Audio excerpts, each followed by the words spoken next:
everybody. Hi. So, I got diagnosed with autism spectrum disorder about 3 years ago. Yeah, I know. Level 1. If you don't know the DSM-5, that's not going to make any sense to you. There are 3 levels. First level, kind of a bummer. I will never get up there. I'll never be able to level up. I'm stuck at 1 for the rest of my life. I know. We are what people used to call people with Asperger's, and then they decided to stop calling it Asperger's, to stop making it harder for people who already have difficulty in making friends in middle school. I think that was a good call. As an undiagnosed kid in the 90s, people just called me absent-minded, or why did you do that? Or I can't determine a motive for what you did, so I can only assume it was meant as a sarcastic disruption of the class. So please go to the principal's office. There are a lot of reasons why they switched from Asperger's to autism spectrum disorder. Lots of good reasons, not least of which Hans Asperger was an actual Nazi. I don't know if you knew that. That's not even a bit, that's real. He killed people. But I think that the real reason we switched is because psychology professionals and educators were just tired of telling 8-year-olds not to laugh at them.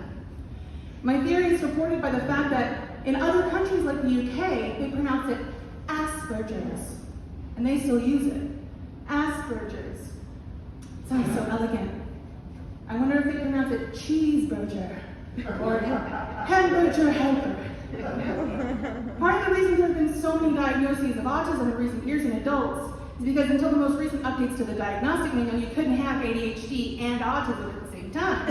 They were mutually exclusive. So if your ADHD was louder than your autism, or vice versa, that's what you got. You only got one. My ADHD was loud. Get to school with no shoes on, loud. Missed countless field trips because I lost the permission slip over and over again, loud. Getting my hearing checked multiple times a year and always getting a perfect score, loud. But that's not why I didn't get my autism and the ADHD diagnoses as a kid. They just thought I had book smart but life dumb disorder my whole life. When they finally tested me for autism and ADHD as an adult, they also tested my IQ, and it was pretty high, which surprised me. Fun fact, September is actually Suicide Prevention Awareness Month, in case you didn't know. And it just so happens, my exact IQ paired with autism is correlated directly with an increased risk of suicide. Like statistically significant. Unlike the neurotypical population, the non-autistic population, the smarter you are as an autistic person, the more likely you are to look around and go, bullshit.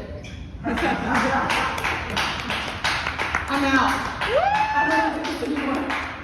Luckily, my autism IQ combo didn't kill me. Not yet. And I think it's because I'm also super dumb in the ways that count. In ways that let me relate to other people who are also pretty dumb. For example, the other day I went to Target and I was like, I want to make a cupcake. I've never done that before. So I went to the baking aisle and I looked and I looked and I was just about to ask an associate and I caught myself right before I said it. Ma'am, I see the cake mix, but I don't see the cupcake mix. Only the women probably laughed at that one. I feel like a lot of dudes would probably made the same mistake I did. I was like, oh, you just put the cake mix in the cups, and then they're a cake. Got it. Like I said, dumb where it counts, which is the real key to not offing yourself. Be dumb. Don't get it. Stay careless, right? Be relatable. So in closing, be dumb, eat cupcakes, and save your life.